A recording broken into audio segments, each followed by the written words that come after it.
At 100 kilometers an hour, your motorcycle feels rock solid. The road flows under you, and for a moment it feels like nothing can go wrong. Then a car drifts into your lane without warning. In that split second, your survival doesn't depend on luck or on how powerful your bike is. It depends on what you know and how quickly your body reacts. They understand what the machine is doing underneath them and how to tell it exactly what to do when everything goes wrong. Today, we're going to break down the things you have to know if you want to call yourself a real rider. And the first secret is hiding in the way your front wheel tries to fight you every time you turn at speed. For real riders, most people think turning a motorcycle is simple. You lean a little, turn the bars in the direction you want to go, and the bike just follows like a bicycle. But once you're moving faster, something very different is happening. To make the bike lane, you don't pull it into the corner. You briefly press on the handlebar on the side you want to go, press right, and the bike drops into a right turn. This tiny input is called countersteering. That's a problem because you can't rely on a reflex you don't understand when you suddenly need it. When a truck wanders toward your lane or a big pothole appears, there's no time to think about theory. Your hands have to already know how to snap the bike around the danger. That's why real riders practice countersteering on purpose in a safe place until it feels automatic. But steering the bike is only one side of control.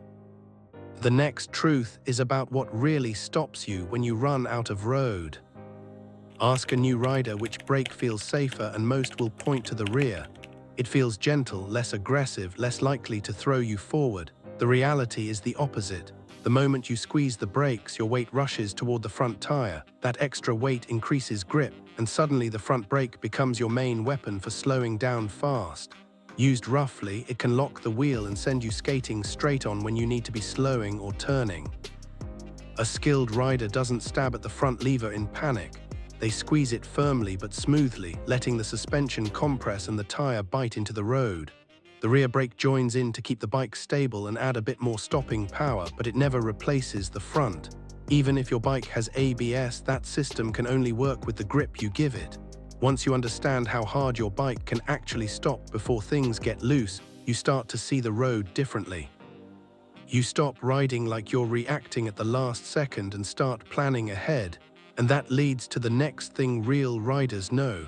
Your eyes are steering long before your hands do. Almost every rider has had this moment. You stare at the one thing you're afraid of, and somehow the bike drifts straight toward it. It feels like bad luck, but it is. Your body follows your vision. The bike naturally goes where you look because your hands and body make tiny corrections toward whatever has your attention. Experienced riders know this, so they train themselves to look where they want to go, not at what they're scared of. In a corner, they turn their head and eyes toward the exit, tracing the smooth line they want to follow instead of the guardrail that could punish a mistake. In traffic, they scan far ahead for open space, escape routes and gaps, not just the bumper in front of them. With more time, you can brake earlier, turn earlier, and avoid problems before they become emergencies. But once you start looking farther down the road, you discover an uncomfortable truth. You might be paying attention, but a lot of the people around you are. On paper, you're just another vehicle in traffic. In reality, you're small, narrow, and easy to miss. Drivers glance in their mirrors, but their brains are hunting for big shapes, trucks, vans, cars with wide headlights. Your single headlight and slim profile barely register. That's why so many riders are shocked when a car pulls out across them even when they had the right of way. The mindset that keeps you safe is simple. Ride as if nobody sees you. Assume the car at the side road will pull out. Don't camp in blind spots. Leave a space cushion so you have room to brake or swerve. Bright gear, reflective strips, and a headlight that's always on can help, but they are there to assist your awareness, not replace it. When you start riding like you're invisible, you stop being surprised by other people's mistakes. You expect them and prepare for them. And that level of responsibility doesn't just apply to other drivers. It also applies to your own machine and to the way you choose your pace. To a bystander, a pre-ride check looks boring.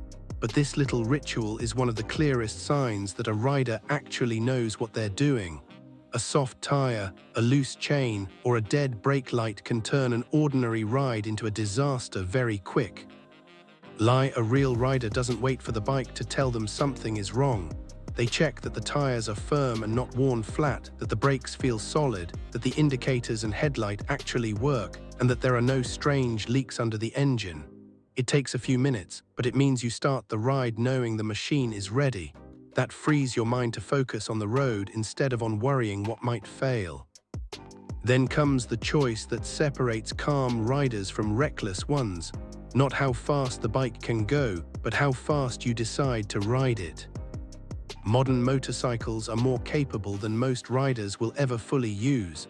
The danger starts when ego tries to keep up with the bike.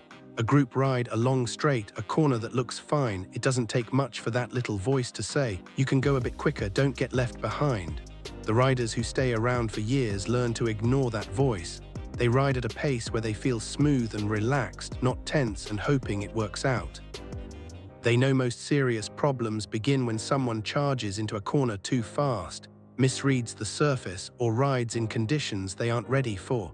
There is no shame in rolling off the throttle, creating a gap, or pulling over if something feels wrong. When you respect your limits, something important happens. You start to enjoy the ride more. You notice the road, the bike, and the environment instead of fighting to stay in control.